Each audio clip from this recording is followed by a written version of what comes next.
കാസർഗോഡ് മണ്ഡലത്തിൽ ഇത്തവണ തനിക്ക് വിജയിക്കാനാകും എന്ന തികഞ്ഞ ശുഭപ്രതീക്ഷയിലാണ് രാജ്മോഹൻ ഉണ്ണിത്താൻ. രാജ്മോഹൻ ഉണ്ണിത്താൻ കാസർഗോഡുകാരനല്ല. അദ്ദേഹം കൊല്ലത്ത് നിന്ന് വന്നതാണ്. കൊല്ലത്ത് വിദ്യാർത്ഥി രാഷ്ട്രീയത്തിലൂടെയാണ് രാജ്മോഹൻ ഉണ്ണിത്താൻ ശ്രദ്ധേയനായത്. പഠിക്കുന്ന കാലത്ത് MA ബേബിയെ കോളേജ് തിരഞ്ഞെടുപ്പിൽ മലർത്തിയടിച്ച ആളാണ് രാജ്മോഹൻ ഉണ്ണിത്താൻ.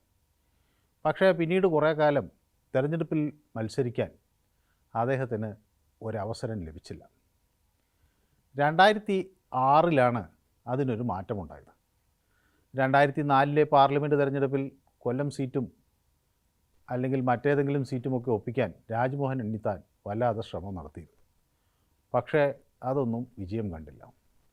2006 രാജ്മോഹൻ ഉണ്ണിത്താനെ തലശ്ശേരിയിൽ പരിഗണിച്ചു. തലശ്ശേരിയിൽ ഏറ്റുമുട്ടേണ്ടി വന്നത് കോടിയേരി ബാലകൃഷ്ണനോട്. അത് ഒരു ചാവേർ എന്ന നിലയിലുള്ള ഒരു പരിഗണനയായിരുന്നുവെന്ന് രാജ്മോഹൻ ഉണ്ണിത്താന് അറിയാം. പക്ഷേ 2016 അദ്ദേഹത്തിന് വീണ്ടും അവസരം കിട്ടി. കുണ്ട്രയിൽ മേഴ്സിക്കുട്ടിയമ്മയോട് തോറ്റു.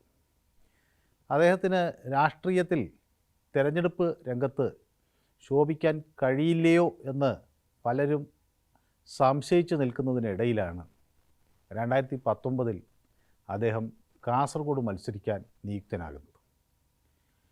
അത് രാജ്മോഹൻ ഉണ്ണിത്താൻ്റെ രാഷ്ട്രീയ ജീവിതത്തിൽ ഒരു വലിയ വഴിത്തിരിവായി എന്ന് പറയാം.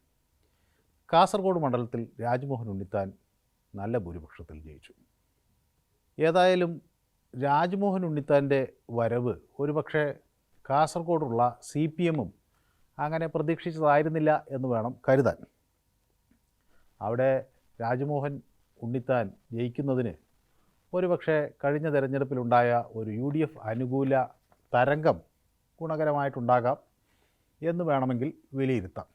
പക്ഷേ കാസർഗോഡിന് കൂടുതലും ആഭിമുഖ്യം ഇടതു ചേരിയോടാണ് എന്നാണ് ഇതിനു മുമ്പൊക്കെ നടന്നിട്ടുള്ള തെരഞ്ഞെടുപ്പുകളിൽ വ്യക്തമാകുന്നത്.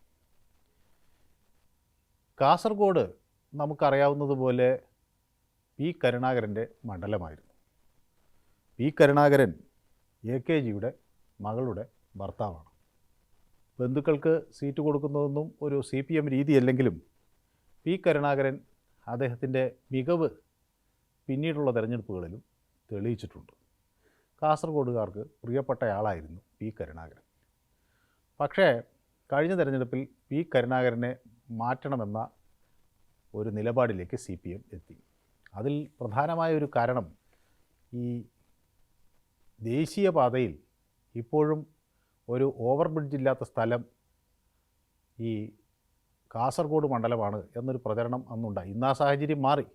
അത് കൊണ്ടുവരാൻ പോലും P. കരുണാകരന് കഴിഞ്ഞില്ല എന്ന ഒരു ആരോപണം ശക്തമായ അദ്ദേഹത്തിനെതിരെ ഉയർന്നു. അതോടൊപ്പം മറ്റു ചില കാര്യങ്ങളും കൂടി പരിഗണിച്ച് CPM കഴിഞ്ഞ തവണ സതീഷ് ചന്ദ്രനെയാണ് പരീക്ഷിച്ചത്. BJP രവീശ തന്ത്രിയെയും അവരുടെ സ്ഥാനാർത്ഥിയായി രംഗത്തിറക്കി. ഏതായാലും കാറ്റ് രാജ്മോഹൻ ഉണ്ണിത്താന് അനുകൂലമായിരുന്നു. ഇത്തവണ MB ബാലകൃഷ്ണൻ മാസ്റ്ററെയാണ് അദ്ദേഹം നേരിടുന്നത്. ബാലകൃഷ്ണൻ മാഷ് ഒരു അധ്യാപകനായിരുന്നു. ഒരു സ്കൂളിലെ പ്രധാന അധ്യാപകൻ തന്നെയായിരുന്നു. അങ്ങനെ അവിടുത്തെ ജോലി ഉപേക്ഷിച്ചാണ് മുഴുവൻ സമയ രാഷ്ട്രീയത്തിലേക്ക് എത്തുന്നത്. ചെറുവത്തൂരിൽ അദ്ദേഹത്തിന് ഒരു മികച്ച പ്രവർത്തന പാരമ്പര്യമുണ്ട്. ജില്ലാ പഞ്ചായത്തിനെ നയിച്ചതിൻ്റെ ഒരു അനുഭവ പരിചയമുണ്ട്. അതുപോലെ ഒരു 10-12 വർഷം പഞ്ചായത്തിനെ നയിച്ചതിൻ്റെയുമൊക്കെ ചീമേനി പഞ്ചായത്തിനെ നയിച്ചതിൻ്റെയൊക്കെ ഒരു അനുഭവ പരിചയം ഉണ്ട്. ജില്ലാ സെക്രട്ടറി ഏതായാലും ചുമതല ഉദുമ MLA CH കുഞ്ഞമ്പുവിന് കൈമാറിയാണ് മത്സര രംഗത്ത് സജീവമായിട്ടുള്ളത്. രാജ്മോഹൻ ഉണ്ണിത്താൻ പല അടവുകളും അറിയുന്ന ആളാണ്. അദ്ദേഹം ഒരു സിനിമാ നടനാണ്. രാഷ്ട്രീയത്തിൽ പലതരത്തിലുള്ള തന്ത്രങ്ങൾ പയറ്റാനറിയുന്ന ഒരു മികവുറ്റ രാഷ്ട്രീയ നേതാവാണ്. സിനിമയിലും രാജ്മോഹൻ ഉണ്ണിത്താൻ ശ്രദ്ധേയമായ രീതിയിൽ തന്നെയാണ് അദ്ദേഹത്തിൻ്റെ പ്രകടനം കാഴ്ചവെച്ചിരുന്നത്. അദ്ദേഹം ഈ ചലച്ചിത്ര കോർപ്പറേഷൻ്റെ ചെയർമാനുമായും സേവനം അനുഷ്ഠിച്ചിട്ടുണ്ട്. കാസർഗോഡ് മണ്ഡലം അട്ടിമറികളുടെ ഒരു മണ്ഡലമാണ്. അവിടെ പണ്ട് നമ്മുടെ കടന്നപ്പള്ളി രാമചന്ദ്രൻ ഒരു മിന്നുന്ന ജയം കാഴ്ചവെച്ചത് എല്ലാ ആളുകളും ഇപ്പോഴും ഓർക്കുന്നുണ്ട്. അതിന് ഒരു കാരണം അന്ന് കടന്നപ്പള്ളി പരാജയപ്പെടുത്തിയത് സാക്ഷാൽ ഇ കെ നയനാരെയായിരുന്നു. എ കെ ജിയുടെ മണ്ഡലമായിരുന്നല്ലോ കാസർഗോഡ്. അപ്പോൾ 71 കടന്നപ്പള്ളി അങ്ങോട്ടേക്ക് മത്സരിക്കാൻ നിയുക്തനാകുന്നത്. കടന്നപ്പള്ളി അങ്ങോട്ട് വരുന്നതിനൊരു കാരണമുണ്ടായിരുന്നു. 67 വിരുധനഗറിൽ കോൺഗ്രസിൻ്റെ കരുത്തനായ കാമരാജ് തോൽപ്പിച്ചത് പി ശ്രീനിവാസൻ എന്ന ഒരു യുവാവായിരുന്നു. ഈ കൊച്ചു പയ്യന് കാമരാജിനെ മലർത്തിയടിക്കാമെങ്കിൽ KSU പ്രസിഡൻ്റായ കടന്നപ്പള്ളിക്ക് എ കെ ജിയുടെ മണ്ഡലത്തിൽ വിജയപതാക നാട്ടാനാകും എന്ന് കോൺഗ്രസ് വിലയിരുത്തി. അതിൻ്റെ ഭാഗമായി കടന്നപ്പള്ളി വന്നു. പക്ഷേ എ കെ ജിയും നായനാരും പരസ്പരം സീറ്റുകൾ വെച്ചുമാറിയതിൻ്റെ അടിസ്ഥാനത്തിൽ കാസർഗോഡ് നായനാരോടാണ് കടന്നപ്പള്ളി ഏറ്റുമുട്ടിയത്. 28,404 വോട്ടിൻ്റെ ഭൂരിപക്ഷത്തിൽ അന്ന് കടന്നപ്പള്ളി ജയിച്ചു. കാമരാജിനെ മലർത്തിയടിച്ച ശ്രീനിവാസ് പക്ഷേ 1280 വോട്ടുകൾക്കോ 85 വോട്ടുകൾക്കോ ആണെന്ന് ജയിച്ചത്. ഏതായാലും കടന്നപ്പള്ളി അതോടുകൂടി വലിയ ശ്രദ്ധേയനും ഒക്കെയായി. അങ്ങനെയാണ് ഈ മണ്ഡലം കടന്നപ്പള്ളിയുടെ കയ്യിലെത്തുന്നത്. പിന്നീട് കാലം മാറി അത് പി കരുണാകരൻ്റെ കയ്യിലെത്തി. കരുണാകരനിൽ നിന്നാണ് അത് UDF വേണ്ടി രാജ്മോഹൻ ഉണ്ണിത്താൻ പിടിച്ചെടുത്തത്. അപ്പോൾ മണ്ഡലത്തിൽ ഈ മഞ്ചേശ്വരം, കാസർഗോഡ്, ഉദുമ അസംബ്ലി മണ്ഡലങ്ങളിൽ UDF നല്ല ഒരു പിൻബലമുള്ള മണ്ഡലങ്ങളാണ്. ഇവിടുത്തെ ഒരു ഭൂരിപക്ഷം കൊണ്ടാണ് കാഞ്ഞങ്ങാട്, തൃക്കരിപ്പൂർ, പയ്യന്നൂർ, അതുപോലെ കല്യാശ്ശേരി മണ്ഡലങ്ങളിൽ നേരിടുന്ന ഒരു പ്രശ്നത്തെ UDF അതിജീവിക്കുന്നത്. കഴിഞ്ഞ തെരഞ്ഞെടുപ്പിൽ അങ്ങനെയാണ് ഉണ്ടായത്. അപ്പോൾ ഈ മഞ്ചേശ്വരത്തും കാസർഗോഡും ഉദുമയിലും കാര്യമായ ലീഡ് ഉറപ്പിക്കാൻ കഴിഞ്ഞാൽ അത് രാജ്മോഹൻ ഉണ്ണിത്താൻ്റെ വിജയത്തിൽ കലാശിക്കും. അത് കഴിഞ്ഞില്ലെങ്കിൽ ഇടത് സ്ഥാനാർത്ഥിക്ക് വലിയ പ്രതീക്ഷ നൽകുകയും ചെയ്യും. കാരണം ഈ കാഞ്ഞങ്ങാടും പ്രത്യേകിച്ച് തൃക്കരിപ്പൂരും പയ്യന്നൂരും കല്യാശ്ശേരിയും ഇടത് കോട്ടകൾ എന്ന് വേണമെങ്കിൽ വിശേഷിപ്പിക്കാവുന്ന സ്ഥലമാണ്. കല്യാശ്ശേരി നമുക്കറിയാം, അത് ഒരു പ്രധാനപ്പെട്ട കമ്മ്യൂണിസ്റ്റ് കേന്ദ്രമാണ്. അവിടെ TV രാജേഷും വിജുനുമൊക്കെ ജനങ്ങൾക്കിടയിൽ അത്രമാത്രം ബന്ധമുള്ള ആളുകളാണ്. പയ്യന്നൂരും CPM നല്ല അടിത്തറയുള്ള സ്ഥലമാണ്.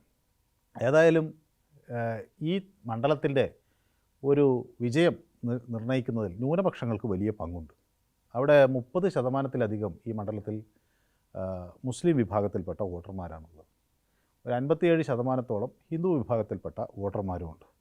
ഈ രണ്ട് വിഭാഗ ആളുകൾക്കും സ്വീകാര്യനായി എന്നതാണ് രാജ്മോഹൻ ഉണ്ണിത്താനെ കഴിഞ്ഞ തെരഞ്ഞെടുപ്പിൽ ഗുണം ചെയ്തു. ഈ ഘട്ടത്തിൽ രാജ്മോഹൻ ഉണ്ണിത്താൻ പറയുന്നതല്ല, അദ്ദേഹം ഏതായാലും ആ മണ്ഡലത്തിൽ ഓടി നടന്നിട്ടുണ്ട്. എല്ലായിടത്തും ചെന്ന് അദ്ദേഹം ആളുകളെ കാണുകയും അവരുടെ പ്രശ്നങ്ങൾക്ക് പരിഹരിക്കാൻ ശ്രമിക്കുകയും പരമാവധി ജനങ്ങളുടെ പരിപാടികളിലൊക്കെ പങ്കെടുക്കുകയും വോട്ടർമാരുമായി സംവദിക്കുകയും ഒക്കെ ചെയ്തിട്ടുണ്ട്. പിന്നെ CPM ജില്ലാ സെക്രട്ടറി എന്ന നിലയിൽ ബാലകൃഷ്ണൻ മാഷും ജനങ്ങൾക്കിടയിൽ നല്ല സ്വാധീനമുള്ള ആളാണ്. അതുകൊണ്ട് തന്നെ കാസർഗോഡ് ഇത്തവണ ഒരു തീപാറും പോരാട്ടം നടക്കും എന്നാണ് വ്യക്തമാകുന്നത്. BJP ഒരു സർപ്രൈസ് കാൻഡിഡേറ്റിനെയാണ് കാസർഗോഡ് രംഗത്തിറക്കിയിട്ടുള്ളത്. അവിടെ ഈ ML അശ്വിനി എന്നത് BJPയുടെ മഹിളാ മോർച്ചയുടെ ദേശീയ എക്സിക്യൂട്ടീവ് അംഗമാണ്. മഹിളാ മോർച്ച നേതാവ് ഒരു മിന്നും പ്രകടനം കാഴ്ചവെക്കും എന്ന പ്രതീക്ഷയിലാണ് BJP. മാത്രവുമല്ല, കൂടുതൽ വനിതകൾക്കും യുവതികൾക്കുമൊക്കെ അവസരം നൽകണമെന്ന പാർട്ടിയുടെ നിലപാടാണ് ഇതിലൂടെ പ്രകടമാക്കുന്നത് എന്നും അവർ അവകാശപ്പെടുന്നു. ഏതായാലും കടമ്പാർ ഡിവിഷൻ്റെ പ്രതിനിധി ഇനി കാസർഗോഡ് മണ്ഡലത്തിൻ്റെ പ്രതിനിധിയാകുമോ എന്നാണ് അവിടെ BJP ഉറ്റുനോക്കുന്നത്. രാജ്മോഹൻ ഉണ്ണിത്താനെ സംബന്ധിച്ചിടത്തോളം എന്ത് വില കൊടുത്തും മണ്ഡലം നിലനിർത്തണം. CPM സംബന്ധിച്ചിടത്തോളം എന്ത് വില കൊടുത്തും മണ്ഡലം തിരിച്ചു പിടിക്കണം. BJP നോട്ടമിട്ട 5 പ്രധാന മണ്ഡലങ്ങളിൽ കാസർഗോഡ് ഇല്ല എങ്കിലും അവിടെയും വലിയൊരു മാറ്റം വരുമെന്ന് പാർട്ടി കണക്ക് കൂട്ടുന്നുണ്ട്. അതുകൊണ്ട് തന്നെ ഈ തെരഞ്ഞെടുപ്പിലെ ശ്രദ്ധാകേന്ദ്രങ്ങളിൽ ഒന്ന് കാസർഗോഡുമാണ്.